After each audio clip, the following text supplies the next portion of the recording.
जबकि आपका फ्यूचर भी आपके मेमोरी लेन का ही एक हिस्सा है और कुछ नहीं है। आप अपना नेचर भी कैरी फॉरवर्ड करते हो।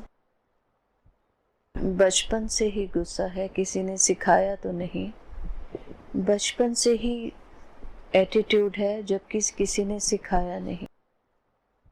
और जो माइंड के अंदर है वही कैरिड फॉरवर्ड है। जो चीजें हैपन हो चुकी हैं उन्हें हम पास्ट कह देते हैं, और जो अभी हैपन होनी है वो फ्यूचर। एक दूसरे से इंटर रिलेटेड हैं सब।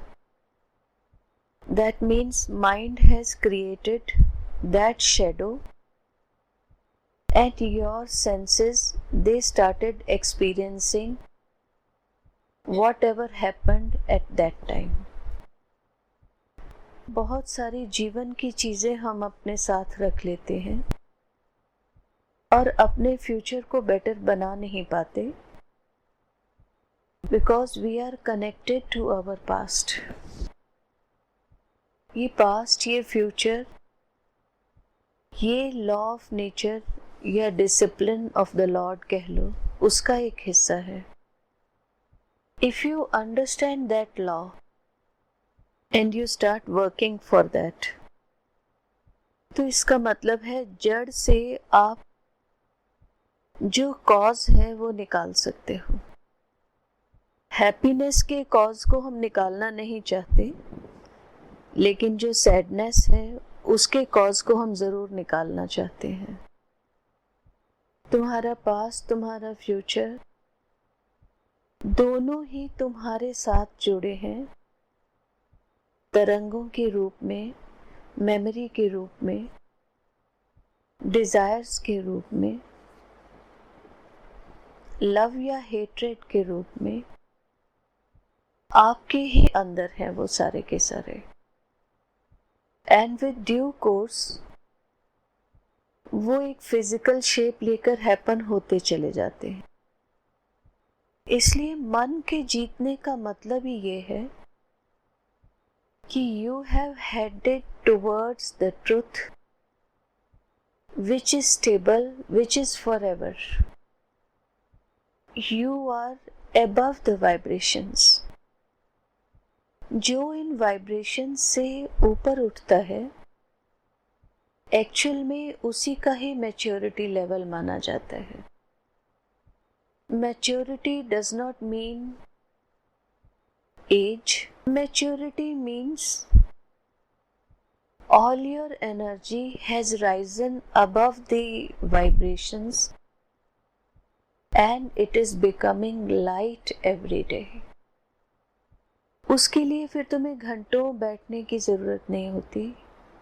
It becomes part of you. Your value is how much your energy has risen in your body. कि आपकी ऊर्जा कितनी प्रकाशित हो गई। अटैचमेंट और डिटैचमेंट दोनों से ऊपर की जो स्टेट, वो प्रेम की स्टेट है, the state of God. Art of living कोई क्रिया नहीं है, it is an art how you live your life. सही लाइफ का लीड करना ही तुम्हें मुक्ति के पहले कदम की ओर लेकर जाता है। The first step of salvation. इसीलिए लोगों ने, गुरुओं ने जीवन जीने के ऊपर बहुत उपदेश दिए। आम लोगों की सारी ऊर्जा फिजिकल स्टेट में होती है, और फिजिकल स्टेट में होने की वजह से लाइफ को राइटफुली लिव करना भी जरूरी हो जाता है।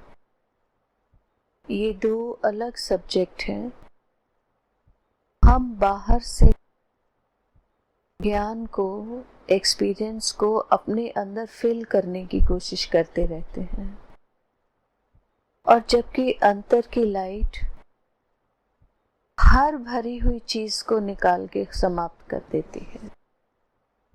दो ऑपोजिट डायरेक्शंस हैं ये, और जब तुम थोड़ा थोड़ा अपने अंतर्गत होकर चलोगे तब देखोगे जीवन भी आसान हो गया।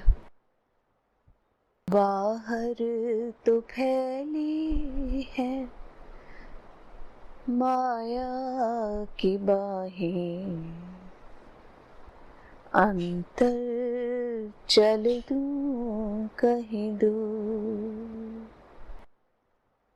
वही मेरी मंजिल, यही मेरी राहें, अंतर चल दूं कहीं दूर। आत्म साधना, बाकी सब कुछ अपने आप ही सज जाएगा।